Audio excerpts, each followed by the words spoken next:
And it's weird. It's not. I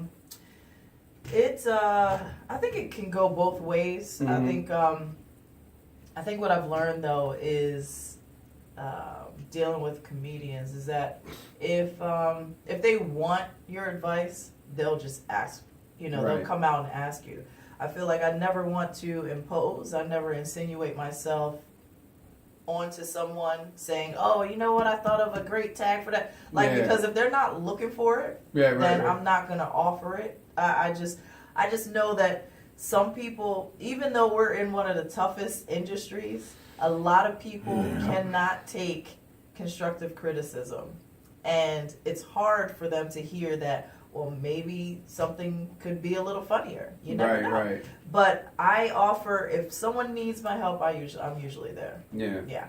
No, it's good because especially ones that listen. Right. And that really want to be like. I remember when I first bombed on stage. You'll never forget that. Yeah, I guess. Oh, good Lord. You'll never forget when you bomb. You never forget when you get booed. Right. One time me and Coleman Green did a show for, what's the female college groups called fraternities? They're sororities. Sororities, yeah. So we did one, but it was all male. Okay. All male. Okay, fraternity. Man, I remember I got up there for like 10, 15 minutes, and these all dudes, they didn't want to hear it. They just booed me off. Really? I was so mad. I went to Coleman and said, "Yo, I'm out of here, man. I'm ready to punch that little dude right there who started that shit. I'm gone. I'm gone." He was like, "No, man." And Coleman was like, "Don't leave me here." Right. Like, no, man. I'm seriously, dude. I'm gonna start a fight. Oh it's like, God. So I left. Coleman gets up there.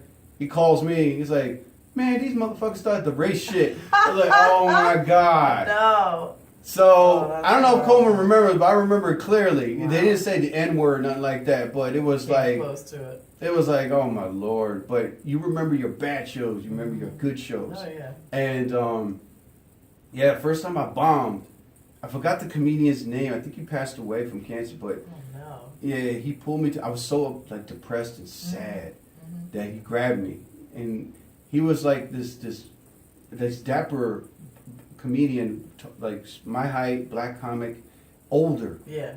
And he did that 70s thing. Yo, my man, come here, man. Dig this. Come here. I was like, yo, I saw it. What was his name? Anyway, I can't remember, but he was so nice. Right. And he pulled me under his wing, and he goes, yo, my man, now, what you did up there, you bombed. Oh, my God, dude, you bombed. You were horrible, you know? So... So every comedian goes through this, all right? It's a badge of honor. Right. But I'm going to help you out. All right? So I'm going to tell you this right now. If you want to hear my advice, that means you're really interested in the business. Right. If you don't want to hear it, hey, you're on your own and you're not going to succeed in this business. Right. So what's it going to be? So then I looked at him dead in his eyes. I said, I'm still here. Right. I said, all right, my man. Nice. My man. All right, sit down. This is what you did wrong. And ever since... He started giving me advice, doing this and doing that. Sometimes it sunk in, sometimes it didn't. Sometimes I went rogue and be like, oh, I don't care what he said. And the next thing you know, I get bombed or don't get the laugh. And he would look at me and go, what the fuck did I just say to you? Right. It's like, oh my God. Like a sergeant to a private, you know? Yep. But I listened. That's good. You have to. And I remember an interview on Chris Rock on 60 Minutes. They asked him a question. He goes, if there's any advice you could give to a comedian starting out, what would it be? And he paused, he looked down, he looked straight into the camera, and he said, study. And the screen went black. And I was like, yup, next thing you know, I'm buying books. Study. Yeah. I'm watching old school comics, and I was like, oh, learning. I was like, recording because you myself. You can see there's certain nuances. I was just talking about this last night because a lot of people think it's so easy to get on stage. You know, comedy is hard.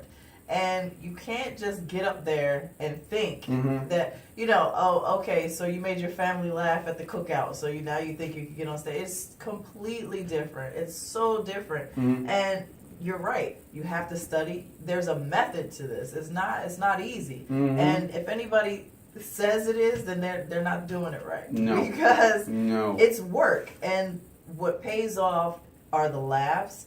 And the people actually coming up to you after a show and saying how much they enjoyed your work. Right. That's where the payoff is. Because, it's not a game, and No, and it's so not. crazy how some people just treat this so haphazardly. I talked to somebody not too long ago, and they're asking me about what's made me start, and I told them it was the story how I started, and this person was like, "Oh, I could do it. I could just stand. I make my coworkers laugh. I make my friends laugh. I make my family laugh." I was like, go ahead, try it. "Yeah," and I said, "But try doing it to a group of strangers." You know what I mean? And they were like, and this person was like, "No, I can do it. I can't be funny on stage." I was like, "Okay." You know, all you got to do is find a stage and do it. Go to an open mic. Right. But do you have 8 minutes of material? 10 minutes of material? Do you have 30 minutes of material? Do you have an hour of material? He's like, "Yeah, I could just go up there and wing it." And next thing you know, I'm like, no, you don't understand. You know what I mean? You got to have right. Yeah. You got to write all this shit. I mean, going up there, who was that comedian that passed away? Latice, Patrice O'Neal. Yeah, Patrice O'Neal. Yeah. I met him once.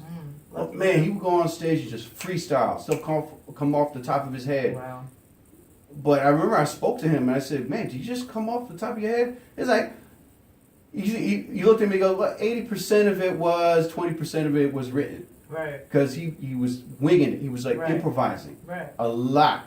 And sometimes he would go, "Damn, I should have recorded my shit." You know what I mean? Right. But in the case of someone going up there and just freestyling, that's rare.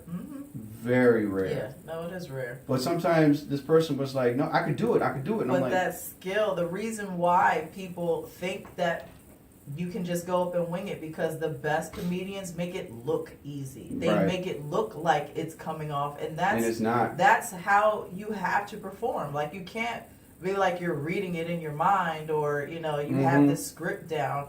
You have to be just free with it and let it flow. And sometimes it will flow differently, but as long as you get to where you need to go, organically, it will all come together. Right, like an actor to a script, like a singer to a song. Exactly, yes. Because if you just go up there and just go, "Well, I'll just do this." Hey, anyway, why did the chicken cross the road, people? Right, audience would be like, "Oh, man, this dude is fake." Right. But if you just go up on that stage, anyway, driving down with my wife, saw this chicken going across the road. Right. You all seen the chicken cross the road, right? You know what I mean? That natural sense, everybody be like, "Okay." Yeah. But if you go up there like Dave Coulier, "Hey, everybody." I was walking down, "Why did the chicken cross the road?" And you just hear the drum thing in the background, but... I love that. But, crazy. So, that's of all, like, everybody wants to reach that fame and fortune. Right. But would you, once either of us reach that fame and fortune, my thing is this, that I don't want the entourage. I don't want the bodyguards. You don't want them. You know what I mean? I just want... That's funny. I'm the type of person that's like, I want to be humble. Right. Do my thing, get my paycheck, go home. Right. For me, when I see like the entourage and the bodyguards, it's like, okay, that's cool, but how long is that going to last? Right. When you keep making movies that bomb, you know what I mean? or like, it's like, is that necessary, do you think? For some, it may be, but it depends definitely on the level and where you are. I mean, some people need that because some people won't leave them alone to even be able to sit down and enjoy a meal. And I'm the type of person that I don't like to bother anyone. So when there's an opportunity to say hi to someone, okay, great. But I can't, I'm not going to like interrupt somebody in the middle of their dinner, because I know if I was sitting there, and it's happened. It's happened. Let me tell you, I had one of the other best experiences was over the summer in August of 2016. Sashir Zameda picked me to open for her in Middleton, in Middleton, Delaware, at the Milton Theater in Milton, Delaware, and it was amazing. When I tell you we rocked it, we rocked the show. After is what really had me dying, because everyone was like, great show, which was fine. We're used to that. You say thank you to people as they're leaving, blah, blah, blah. But we went across the street to, grab a drink or whatever, really drink some wine and just chill. So I got the experience that she's used to getting. I'm not used to people like still swarming. Like after I say thank you and they say goodnight, like, and I sit down somewhere, usually I don't have people still like, so hey guys, like, people were so we're at the bar and people are still coming up wanting to talk to us and wanting to talk to her because she is who she is. And it was very interesting. And I was like, to the point where she actually, so the lady was so sweet. And she was like, listen, if I'm bothering you, you know, let me know, and I'll leave you guys alone. I'll come back in a little bit, like that kind of thing. Yeah. And Sashir was like, yeah, can you, give us a second? Damn. And it wasn't that she was, and it wasn't that she was being mean. That wasn't mean. Right. She was literally just asking for time to like decompress. Like, okay. Like we said, hey, we talked to you, like give us a second so we can just like breathe and just like have quiet, like you know, you just want to have your time. This is for you. But the woman was so sweet, and she did come back, 15 minutes, 20 minutes, whatever it was. She gave us that time, but.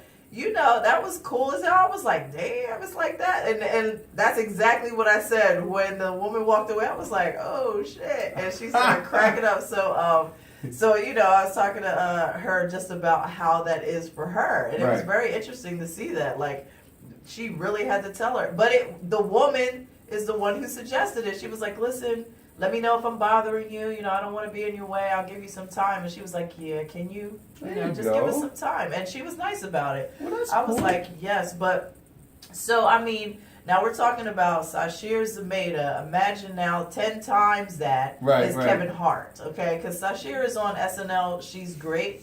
Love her. She does stand up.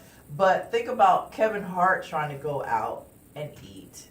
They can't. They really can't. So some people need that. You need that. I could understand. Like for me, when I see a celebrity, I don't go freaky deaky or bother them or get a selfie with them because what's that going to do? Richard Pryor had a funny joke about that. What did he say? Some guy he was on stage and some guy was taking pictures.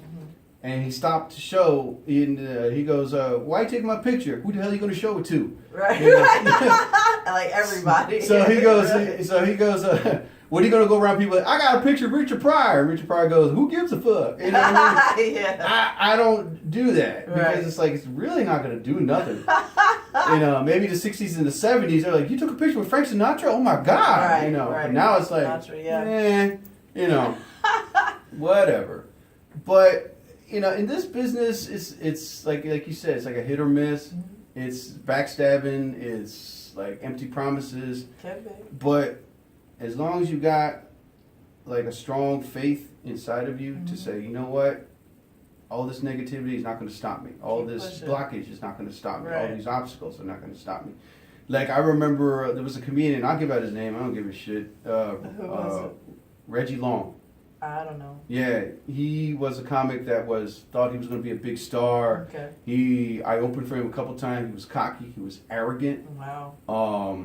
And like, I was trying to be his friend.